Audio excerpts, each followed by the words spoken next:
Welcome to the Startup Operator Podcast. I'm your host, Roshan Karyappa. Our guest today is Kirti Singh, who's the co-founder of HitWicket. HitWicket, as you might have guessed from the name, is a cricket strategy game that has over 3 million users and also recently won the Prime Minister's Atmanirbhar App Challenge. We're going to be talking to Kirti about how she's trying to disrupt the mobile gaming space and much more. Welcome, Kirti. Thanks a lot, Roshan. Glad to be here. Yeah, thanks so much for making the time. I know it's not the best day for an Indian cricket fan, but well. True that. Right.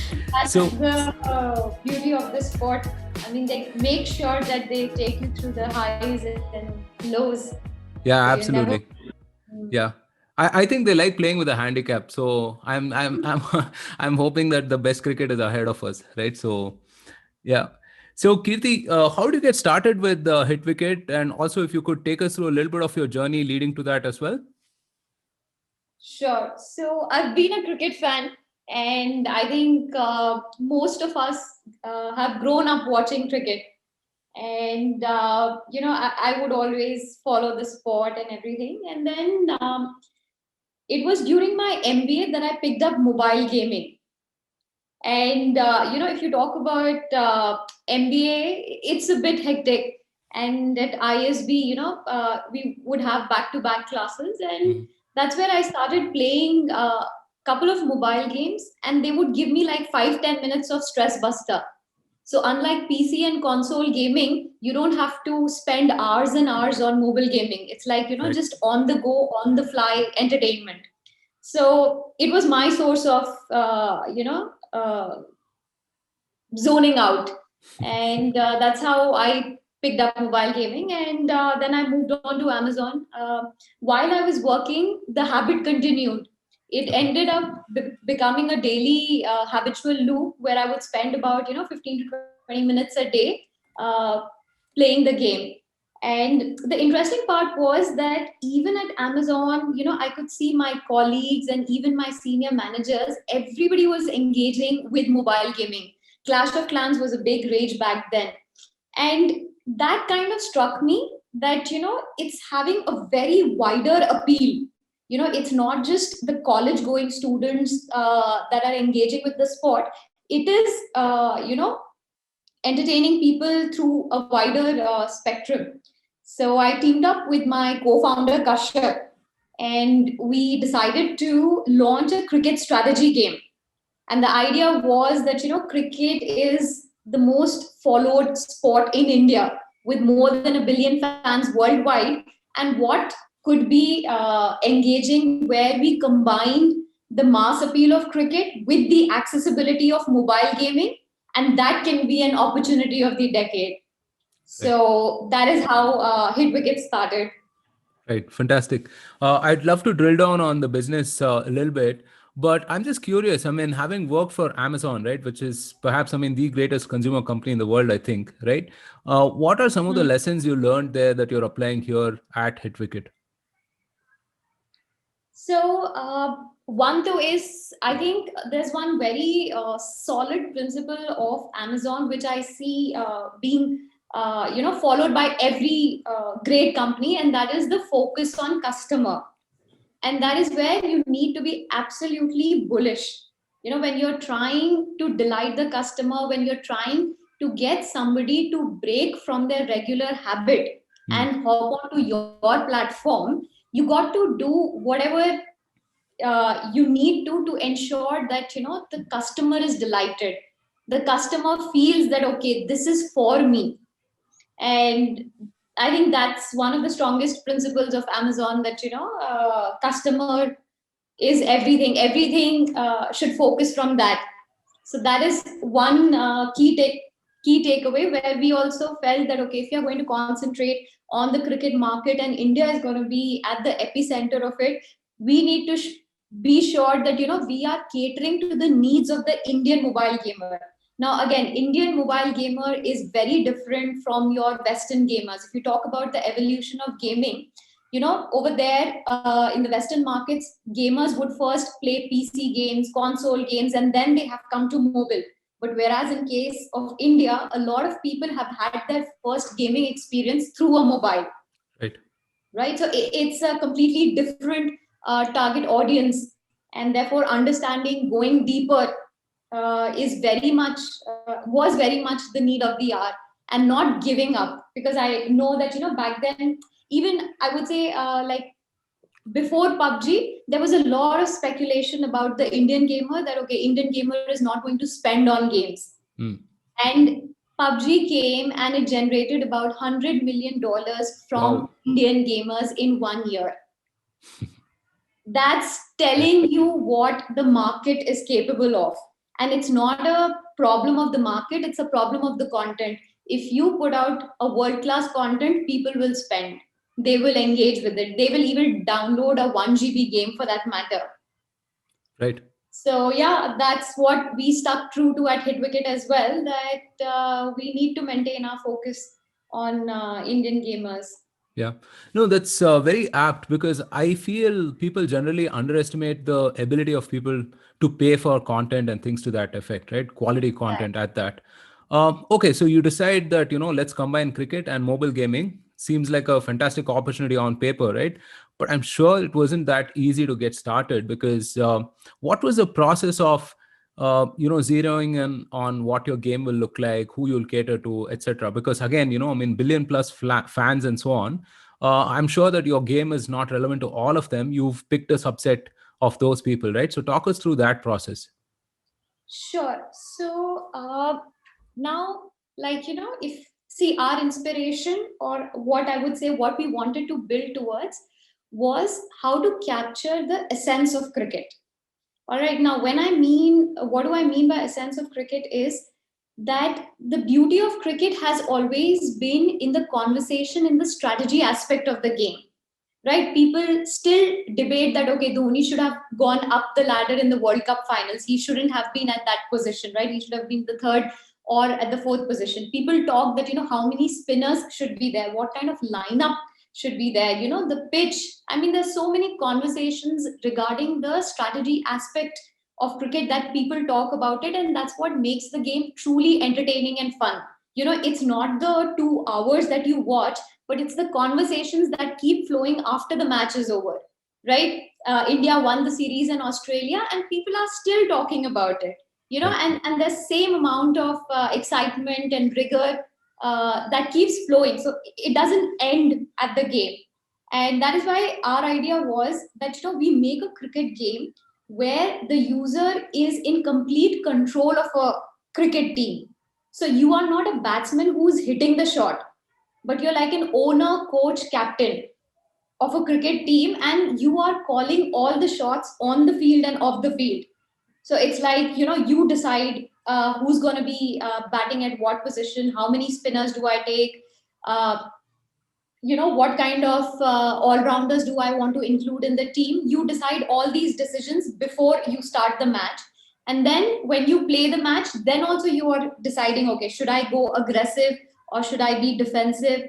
So all this we wanted to capture Right. in the game. And again, I would say that, even if you talk about cricket, there's such a wonderful diversity that the sport caters to, right? You have like a 15-year-old to even a 60-year-old who talks about the game. You have a Autowala to Ambani talking about cricket game. You have men, you have women. So that is the spectrum of the sport itself. It caters to every diversity. And that's what even we wanted HitWicket to be. That, there can always be people who download the game and engage for it for some time, may not be retained for a long term. But every cricket fan should try out HitWicket. And that is what our focus was.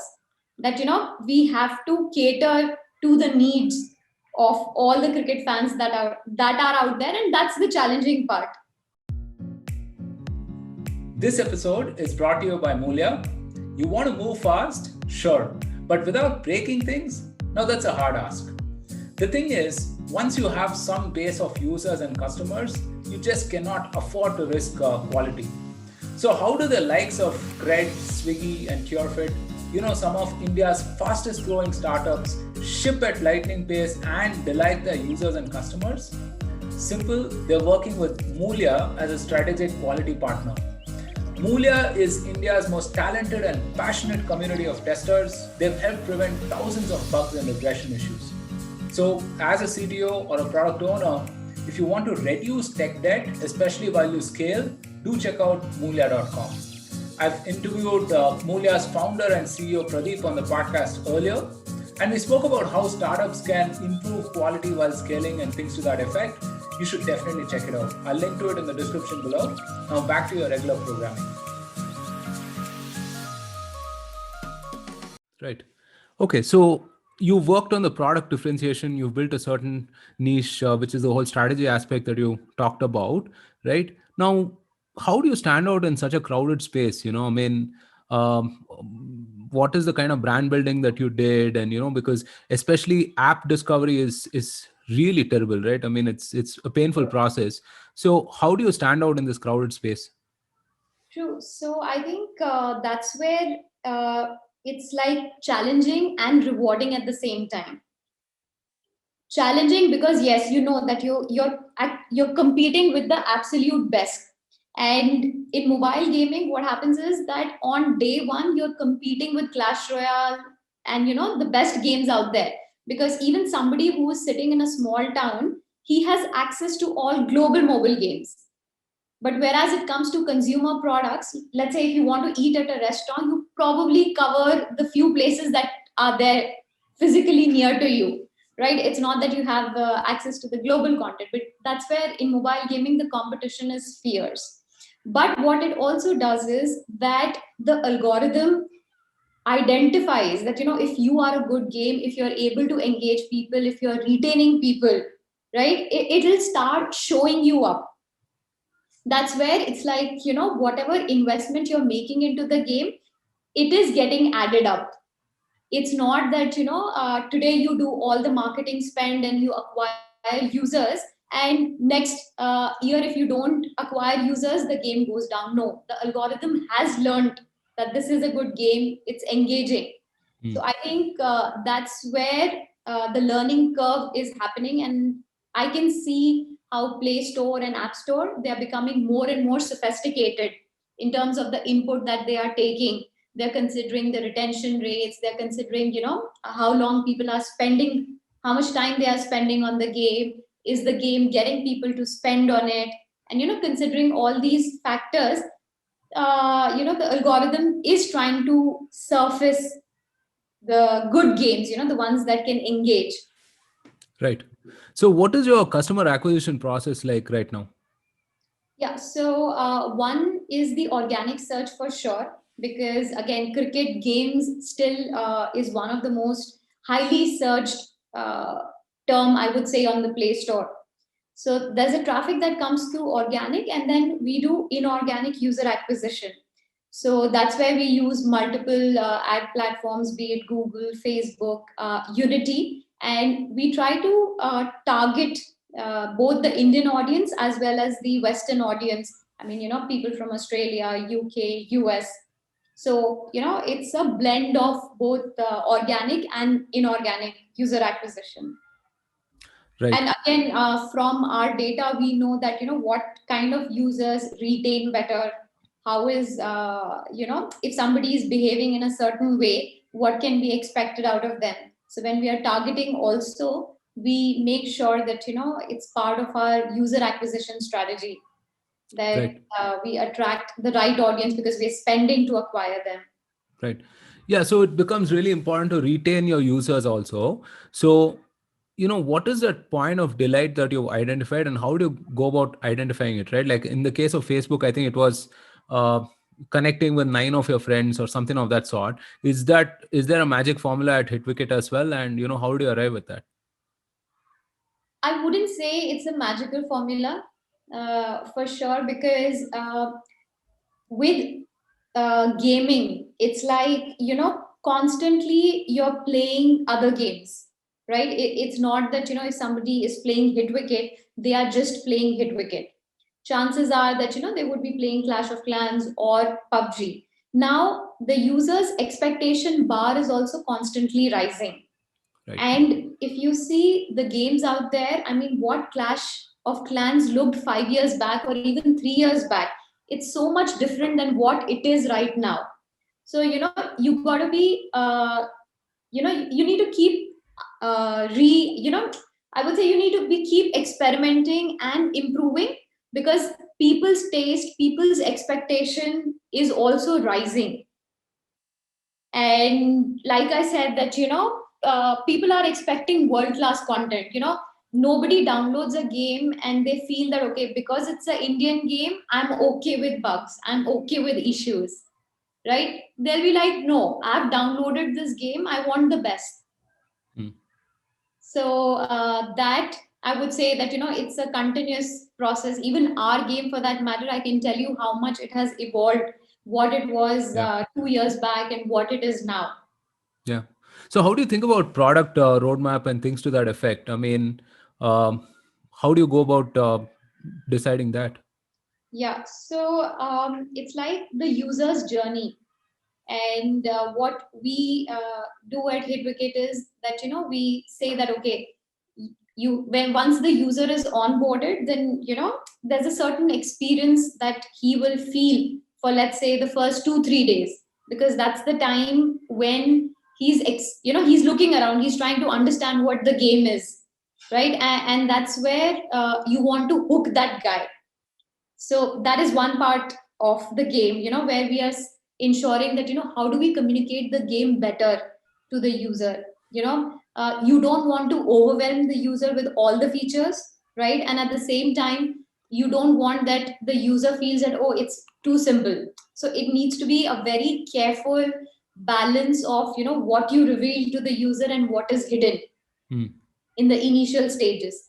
Right. And then you focus on the later part of his journey. I would say somewhere between his 7th day to the 30th day. That's where that you should introduce the multiplayer element. You should make sure that the user feels competitive, because after he has played the game, now he's looking that, okay, can I be good at it? Can I beat people in this game? There's a certain sense Right. of glory that am I topping my league? How good I am? So then you build around features which where you concentrate on this part of the journey, that, okay, fine, the guy has understood your game, he likes it and he's coming back, Got it. but are you engaging him? And then there is this journey which is beyond D30. Right. And beyond D30 is the part where the esports, the competition, the social elements, they all come into picture, where the game is not just a game that the user is playing, but it becomes the game that he's playing. Right. So I'm also curious about, what does product market fit look like in mobile gaming, right? So when do you realize you have something and that it's worth spending your time and effort and all of those things? Yeah, so again, it's like one two is that the kind of games that are out there, so would give you a sense of the market, that okay, how many people are engaging, let's say, with sports games, or how many people would prefer casual games. So there are these market segmentations which are very genre specific.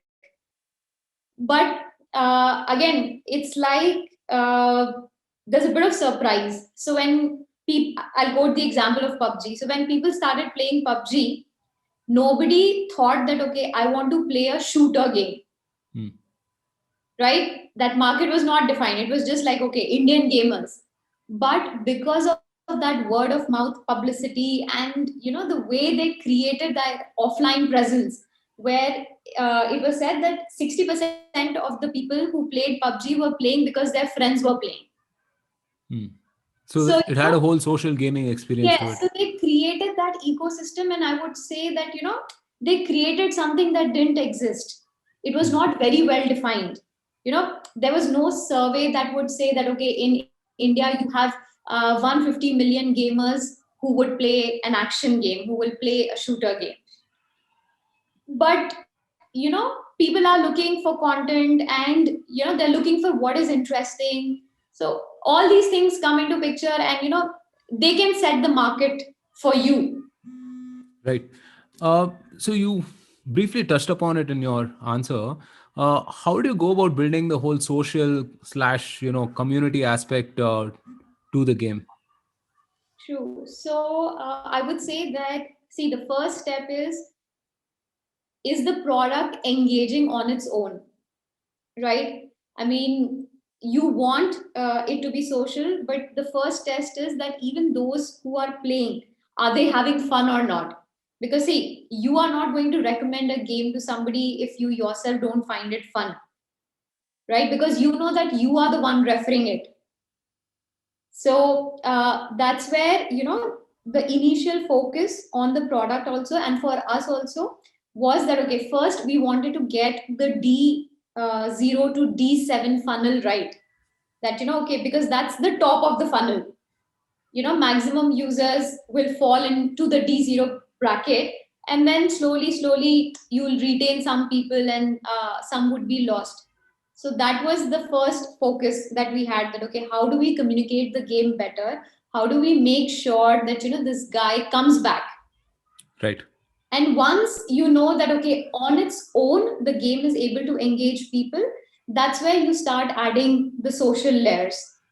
And when it comes to social, again, things like multiplayer, the in-game chat that you include, and the kind of customization. So, for example, the user uh, is part of a certain city, so there's a city chat where he knows that okay, I can interact everybody who's from my city, and then invites in the game. So, I mean, there are a lot of these social elements that you can plug into the game. But again, like I said, you plug in once you know that you have a very solid product which is resonating with the users. Right. So growth and engagement is one thing, but then converting all of these people into paying users is quite another thing, right? So talk to us about how you think about monetization. Like, I mean, we say that Indians don't spend, right? But when it comes to entertainment, I think we spend a lot. And it is so much apparent, even a truck driver, he'll have a cell phone on which he'll spend 100 rupees on Hello Tunes, where he's not the one listening, but the people calling him are going to listen. Yeah. Right. So that is how interesting I think we are. We do spend on entertainment, but the point here is that are you delighting the user? Are you entertaining him to a point where he doesn't mind spending? And that's where I feel that Indian market is no different than other markets, because even if you talk in terms of paying user conversion, are the best of the games that monetize in India, their conversion percentages are quite close to the global benchmark. So if the global benchmark says that the best of the game can monetize up to 4% of the gamers, in India also the best games doing they monetize 2 to 3% of the gamers. And now the way online payment has become so much easy, you have this Google Pay and so many things integrated where people can now even spend. I remember probably 3.5 years back, you need to have a credit card to make an in-app purchase. Now how many people would have a credit card, right? Yeah. But now you Yeah. have debit card, you have net banking, you have wallets. So a lot of a lot of payment avenues have opened up. Right. And I think that's where India is actually on that trajectory where it was dominated by downloads. Now revenue also has started kicking in. And I just gave you an example, right? One game itself generated that revenue, which is telling you the potential. Now, see, until this game came, people still had this same spending power. It's not that, people's spending power increased. It's just a right content came that resonated with people, and they were willing to spend. Right. Yeah, I think it's a mixture of two things, right? So I think one, the fact that Geo widened the base of internet users so much, right? You have True. like 300, 400 million people coming on board, right? And then the whole frictionless payments aspect of it, right? That Right. it's easy to make 100 rupees or even a 50 rupee payment with a couple of clicks. Yeah, so those have done a world of good, I would say, for content purchases such as yours. For sure. I mean, very rightly said. Geo got people onto internet and mobile, Hmm. and I think that was a game changer. Yeah, Where like I said, no matter where you are, you could be in some tier four town or village, but you are using Facebook. yeah, You know what the world looks like out there on the net. yeah. Absolutely. I think, from entertainment to education to employment, I think the possibilities are immense. We've spoken at length about your product, your market, monetization, etc. What should someone know about the mobile gaming space? If someone's considering building an app, what are some three things that he or she should keep in mind? So one, I would say the world class content. Uh, like I mentioned before also that when it comes to mobile gaming, the best games are out there competing with you, or I would say you are competing with the best games out there. So the bar is really, really high. And that is where the focus should be, that, how do I build something which is world class? Because that is what is going to translate into deeper engagement and even monetization for that matter, right? It can't be that, the product is not deep and then you say that, okay, people are not engaging or people are not spending. So that, I would say, is the first thing, that build with that world class bar, that, I'm building something which is as engaging as the best games out there. Right. And second, I would say, is the focus on your gamers. So when I say focus on your gamers, it's like, see, you may build a feature thinking that, people are going to like it. But when you get data, you monitor, you will know that are people actually engaging with it or not? Is it even working or not? That may actually open door to some other feature, or, knowing basically that, what is going to keep this guy hooked, what is going to keep him engaged. And that's where the continuous experimentation and analytics will come into picture.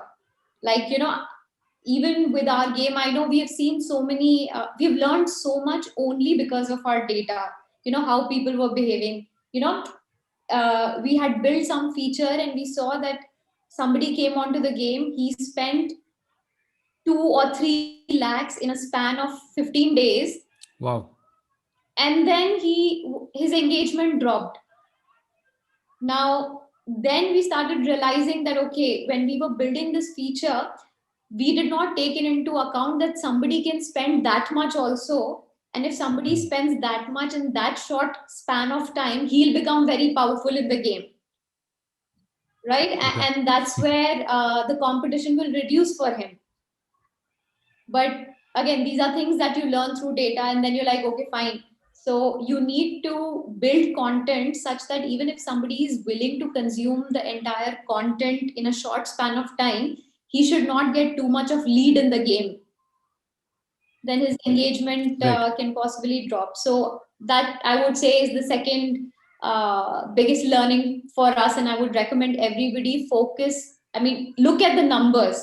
You know, you can always have user feedback. You can speak to your users. People will tell you what they feel about your game. But at the end of the day, data will also give you a picture. So it's a mix of what data tells you and, what users are telling you. You try to connect the picture. So that, Right. I would say, would be the second thing, that, constant monitoring of the numbers. Right. Yeah, I've always been fascinated by that. I mean, I think Zynga was the first real company that sort of pioneered that, right?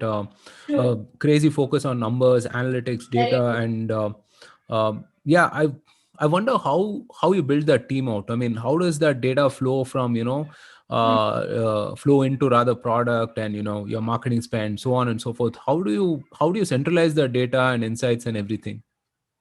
True. So, one is that you do get basic numbers from the various analytical platforms that are out there. if you're using Google or iOS app stores, they will give you certain numbers.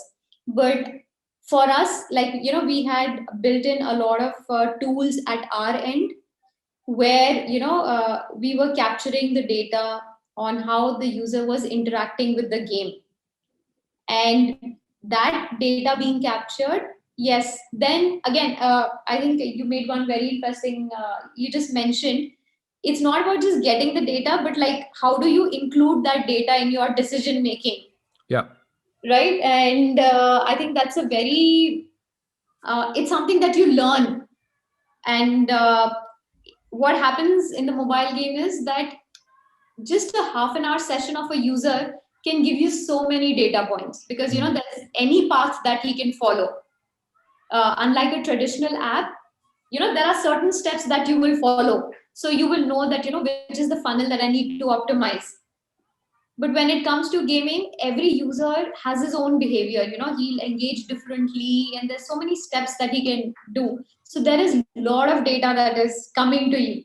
Right. And but how do you use that data? I think that's something more like what I would say is a learning process, where first you start looking at the data, right? Where you even know that, okay, somebody spent 20 minutes, somebody spent 30 minutes. And then you're thinking, okay, the guy who spent 30 minutes, how did he go about it? Was he engaging only with the matches, or was he spending time on other things of the game? And then how is his progress in the game? What relation does that have with his time spending? So again, these are things that you learn in the process, where you're conscious that yes, I have to see things through numbers as well. And what you spoke about Zynga is also a great example. And they actually the way they have made sure that data feeds into the product. Yeah. Where now it's like a lot of, now mostly everybody does A/B test, people do experimentation. So whenever you're launching a feature, you don't roll it out to everybody. You just do an A/B test where only, let's say, 20% of your users are seeing that feature. And then you collect data and see that, okay, is the feature doing the job it is supposed to do? Right. And based on that, you decide that, okay, should I roll it out to everybody else or not? But yes, I would say that it's a very it's a skill that you learn on the job, and you learn a lot in this entire process of seeing that what's engaging with the user, and how you can actually use data to better the product. Right. It's an art and science, I guess. Yeah. It is. And the answers are not easy. I wouldn't say easy. The answers are not obvious. Right. So you can see something having a very great impact on, let's say, you may see that, okay, I introduced this feature, and because of this feature, monetization went up. And 1 week later, you can see that your retention has gone down. So now you have to connect the dots. You have to see, is the retention gone down because of what I launched with monetization? Or is it that my user acquisition was not very targeted? So, a lot of pieces need to be connected together. right. Yeah, it's certainly sounds hell of a lot challenging. Any game goes through that famous bell curve, right? Which is like, you have that initial interest, then you have the growth spurt, and then somewhere the interest wanes and it kind of plateaus, right? What do you do to sort of avoid that? Or, I mean, are you thinking of different games, or how do you plan to keep the interest for this game like going? Yeah. So, it's like what I was telling you, right? That the game is always evolving. And one great example of it would be Clash of Clans. It was launched in 2012, and till date it is one of the top grossing titles even in India. So that's telling you the kind of shelf life the best games have. And it is not because they made something and they stuck to it. It is because they were so ahead in the learning curve. They kept on improving the product. Right. And that's where, that's where I was telling you that whatever learning that you have, you carry forward, and it actually puts you so much ahead in the curve. Right. And that's why, the best of the games do have the highest staying power. I mean, there's so many examples out there, even Fortnite for that matter, or PUBG. These are all great games which were not made in a year and they achieved success. Even Angry Birds, it was Rovio's 60-second game, something like that. And it's not that the 60-second game was a hit, it was all the learnings of the previous games that they had put into it. That's where, you have that hockey stick growth. And with esports coming in, the social aspects coming in, you got to make sure that you're including all the relevant elements. You are watchful of the market out there, and you're Right. continuously making sure that you are catering to the needs of the gamers. And there's Right. always an influx of gamers, right? With the population, you'll always have a big spectrum who falls into different age groups. So that customer flow will always be maintained. Right. Okay. On another note, what was it like winning the Atmanirbhar Bharat app challenge? Mhm. Yeah, so that was a very, very special moment. One, because mobile gaming as an industry, I mean, the kind of acknowledgement it got, where the Prime Minister of the country had called out for mobile game developers. I remember that when I was, when I wanted to quit Amazon, all my friends and family and everybody around me was like, how can you leave e-commerce? You know, it's right at the center of, the best it is the best industry, and mobile gaming is so nascent. It's going to be risky. So there were a lot of speculations back then, but I felt that no, the way mobile gaming had taken the world by storm, it would something very similar would happen in India as well, given the nature of the industry. So that way, that recognition that mobile gaming got, that it is as serious of an industry, it has as much potential. In fact, it is. A $70 billion industry. So that wetting that came when the Prime Minister is saying, no, we need to make mobile games and we need to target the world, we need to target India. So that way it was fantastic. And so my dad is a war veteran. He had fought the Indo-Bangladesh war, and he had even injured himself. So I remember on Atmanirbhar poster, the Prime Minister had called congratulations to the digital warriors. And my dad read that, and he was very proud, and he had said that, I'm so happy that you're doing something for our country. So yeah, that way on a personal level, it felt great as well.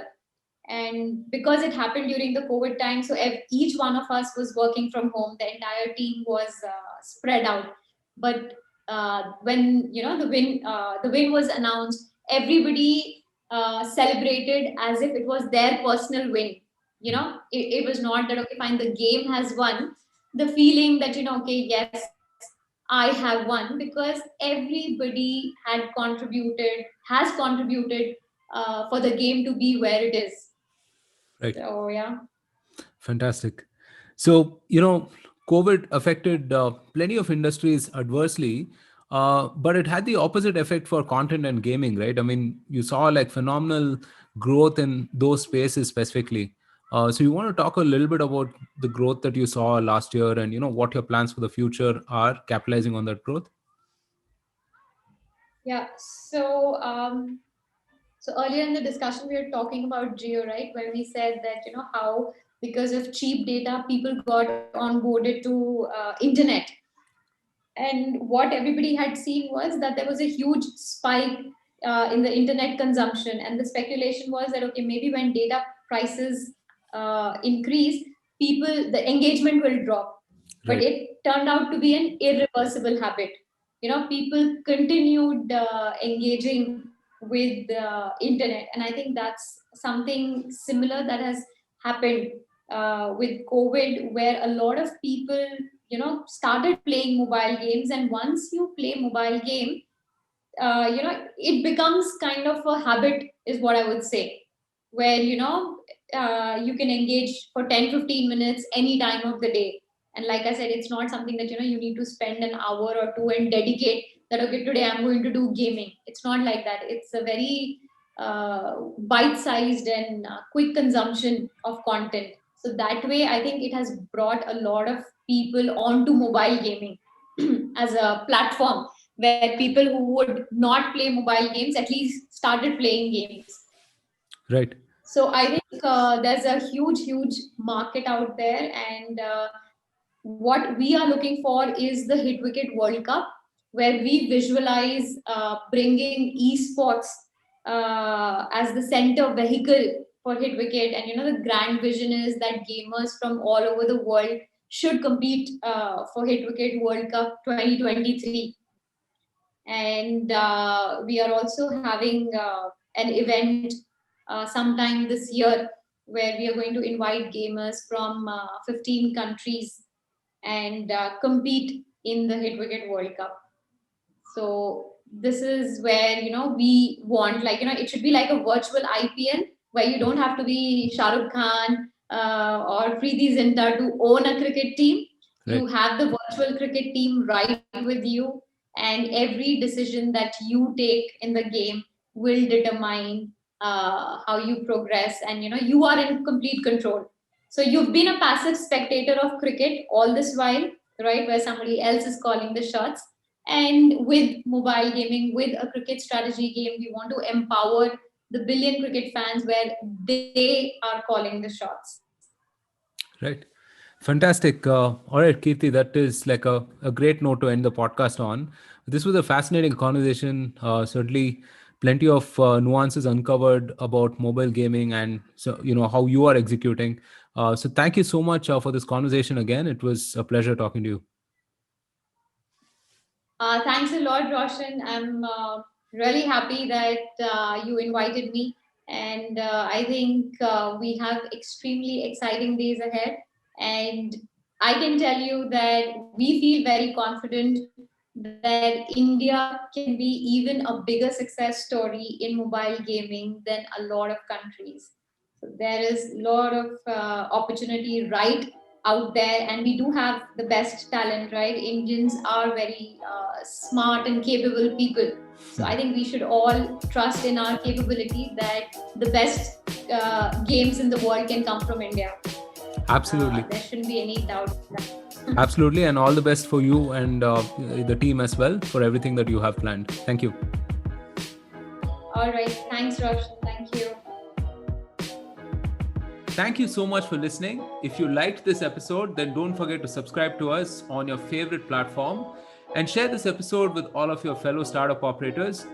Also, follow the Startup Operator on LinkedIn and Twitter for more updates. Stay safe, take care, and see you soon on a brand new episode of the Startup Operator.